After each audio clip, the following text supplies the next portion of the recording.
Assalamualaikum warahmatullahi wabarakatuh. Bagaimana kabarnya kakak-kakak kelas 6? Semoga selalu dalam keadaan sehat walafiat ya. Hari ini bertemu lagi dengan Bu Elis, tapi dalam pembelajaran yang berbeda. Kali ini Bu Elis akan menemani kalian untuk pembelajaran IPA. Semoga teman-teman bisa mengikuti pembelajaran hari ini dengan baik ya. Kalau gitu, yuk kita mulai saja pembelajaran hari ini. Apa sih yang akan kita pelajari?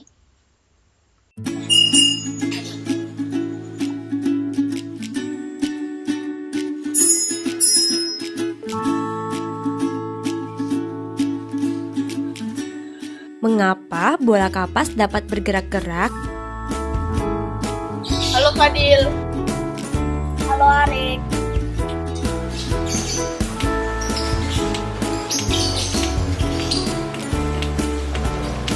Mengapa hal tersebut dapat terjadi?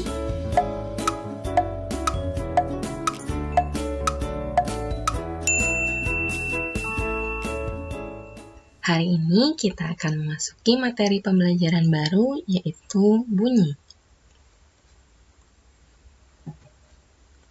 Ada 4 pokok bahasan utama yang akan kita pelajari, yaitu pengertian bunyi, sumber bunyi, sifat bunyi, dan pemanfaatan sifat bunyi. Pengertian bunyi.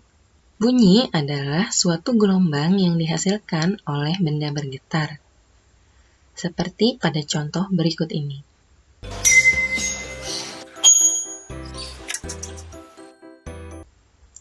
Kedua, sumber bunyi. Seperti contoh pada video tadi, maka sumber bunyi adalah benda yang menghasilkan bunyi atau benda yang bergetar. Contoh dari sumber bunyi adalah seperti yang tadi pada video. Lalu selain itu ada bel, lonceng, alat musik, dan pita suara. Pada manusia, sumber bunyi terletak pada pita suaranya. Saat kita berbicara, pita suara akan bergetar dan menghasilkan bunyi. Berbeda dengan bunyi yang lain, bunyi yang berasal dari pita suara memiliki makna dan arti dalam bentuk kata atau kalimat yang diucapkan manusia. Dalam Islam, kita mengenal berkata baik atau diam. Seperti yang tertulis pada hadis riwayat Bukhari Muslim yang berisi, siapa saja yang beriman kepada Allah dan hari akhir, hendaklah ia berkata baik atau diam. Sangat dianjurkan bagi seorang muslim untuk berkata yang baik. Jika ia tidak bisa, maka ia lebih baik untuk diam. Karena kata-kata yang baik bisa memberikan kebermanfaatan untuk orang sekitar, seperti memberikan kata penyemangat atau memberikan informasi yang baik dan benar adanya. Sebaliknya, jika kata-kata yang tidak baik yang diucapkan, maka bisa saja menyakiti hati orang lain atau bahkan bisa menimbulkan perselisihan atau pertengkaran. Oleh karena itu, berkatalah yang baik atau diam. Selanjutnya, telah dijelaskan bahwa alat musik adalah salah satu sumber bunyi. Alat musik yang menghasilkan bunyi dengan cara yang berbeda-beda. Ada dengan cara digesek, yaitu biola, rebab, selo. Ini adalah alat musik yang berbunyi jika digesek. Berikutnya, alat musik yang menghasilkan bunyi jika ditiup. Ada suling, harmonika, dan terompet. Berikutnya, bunyi yang dihasilkan oleh alat musik dengan cara dipukul, yaitu berasal dari drum, tifa kolintang, gendang, gong, dan rebana. Selanjutnya, alat musik yang menghasilkan bunyi dengan cara dipetik. ada gitar, kecapi, bass, sasando, harpa, dan ukulele. Sedangkan alat musik yang menghasilkan bunyi dengan cara digoyangkan adalah angklung, marakas. Alat musik yang dibunyikan dengan cara ditekan adalah organ, piano, dan akordeon. Yaitu adalah contoh-contoh alat musik dan cara menghasilkan bunyinya. Berikutnya, kita akan masuk ke pokok pembahasan ketiga, yaitu mengenai sifat-sifat bunyi. Sifat-sifat bunyi ada 4.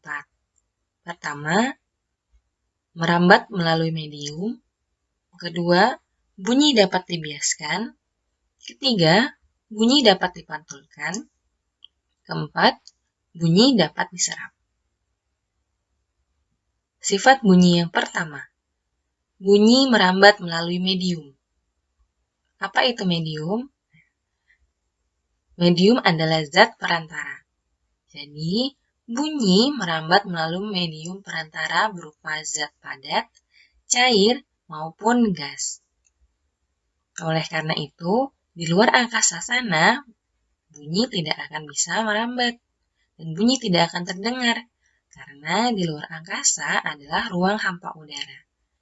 Di ruang hampa udara, bunyi tidak akan terdengar. Contoh perambatan bunyi. Pertama, bunyi dapat merambat pada medium padat. Seperti yang terlihat pada gambar, 2 orang anak membuat sebuah alat terbuat dari kaleng dan tali. Mereka mendekatkan kedua kalengnya di telinga mereka, salah satunya di mulut mereka. Maka ketika yang salah satu berbicara pada kaleng tersebut, yang sebelahnya akan mendengar. Karena bunyi bisa merambat melalui benda padat, yaitu tali pada alat atau tali yang berada pada kedua kaleng tersebut. Yang berikutnya, bunyi dapat merambat melalui medium zat cair. Seperti contoh, lihat di sini seorang anak mendengarkan bunyi yang terdengar di air. Yaitu ketika dia memukul gentongnya, maka bunyinya akan terdengar di dalam air.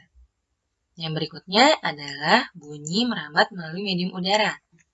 Contohnya adalah seperti bel yang dibunyikan, atau ketika kita sedang berbicara, atau ketika kalian mendengar suara klakson mobil, atau suara serigala melonglong.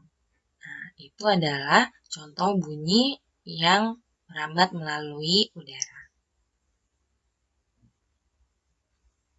Sifat bunyi yang kedua yaitu bunyi dapat dibiaskan. Bunyi, contohnya, bunyi pada petir pada malam hari lebih terdengar kencang dibandingkan bunyi petir di siang hari. Mengapa? Karena di udara pada siang hari tekanannya sangat tinggi sehingga kerapatan udara menjadi merenggang. Sedangkan pada malam hari kerapatan udaranya merapat sehingga lebih mudah untuk menghantarkan bunyi. Akibatnya, jika ada petir pada malam hari akan lebih terdengar dibandingkan pada siang hari. Sifat bunyi yang ketiga yaitu bunyi dapat dipantulkan. Pemantulan bunyi terjadi bila bunyi yang merambat terhalang oleh benda yang keras, seperti batu, tembok, atau kayu. Bisa kalian lihat pada gambar ini. Gambar ini menunjukkan adanya pemantulan bunyi. Jika bunyi dikeluarkan, lalu saat dia merambat terhalang oleh benda keras seperti batu di gambar ini, maka bunyi itu akan dikembalikan atau dipantulkan. Contoh pemantulan bunyi adalah gema dan gaung. Gema adalah pemantulan bunyi secara utuh atau terdengar jelas. Contoh ketika kita meneriakkan kata pada wilayah yang luas seperti ini, di tebing atau di gua. Jika kalian meneriakkan kata halo, maka kata halo itu akan terdengar berulang. Jika dia berulangnya terdengar sempurna, maka itu disebut gema. Sedangkan gaung adalah pemantulan bunyi yang tidak sempurna. Contoh, pemantulan bunyi yang terjadi pada ruang-ruang konser atau ruang-ruang studio. Sifat bunyi yang keempat adalah bunyi dapat diserap. Bunyi terserap apabila bunyi yang merambat terhalang benda lunak. Bahan penyerap bunyi contohnya adalah karpet, karet, kertas, dan spons. Berikut adalah contoh gambar dari proses penyerapan bunyi atau pemanfaatan sifat, yaitu penyerapan bunyi. Dinding studio dilapisi oleh bahan kedap suara, biasanya berupa karpet atau karet.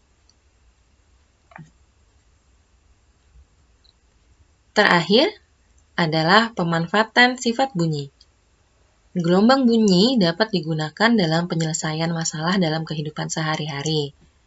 Contoh pemanfaatan dari sifat bunyi adalah yang pertama, yaitu USG. Teman-teman mungkin pernah lihat ya gambar ini. Nah, ya betul sekali. USG ini adalah pemanfaatannya dalam kehidupan sehari-hari, yaitu untuk mengetahui kondisi bayi yang ada dalam kandungan. Nah, ternyata USG memanfaatkan sifat gelombang bunyi. Yang kedua adalah memanfaatkan sifat pemantulan, yaitu untuk mengukur kedalaman laut atau gua, serta mengetahui keberadaan ikan. Lihat seperti di gambar ini. Ternyata untuk mengukur kedalaman laut bisa menggunakan gelombang bunyi. Dengan cara memantulkan gelombang bunyi hingga ke dasar laut, lalu dikembalikan lagi ke kapalnya. Atau bisa juga untuk mengetahui keberadaan ikan. Yang ketiga, memanfaatkan sifat penyerapan.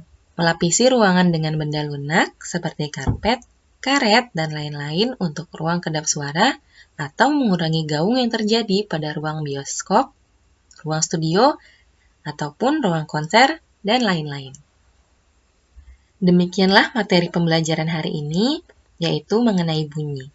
Semoga kalian bisa memahami dengan baik dan selalu kalian ingat. Terima kasih karena sudah menyaksikan video ini sampai selesai dengan baik.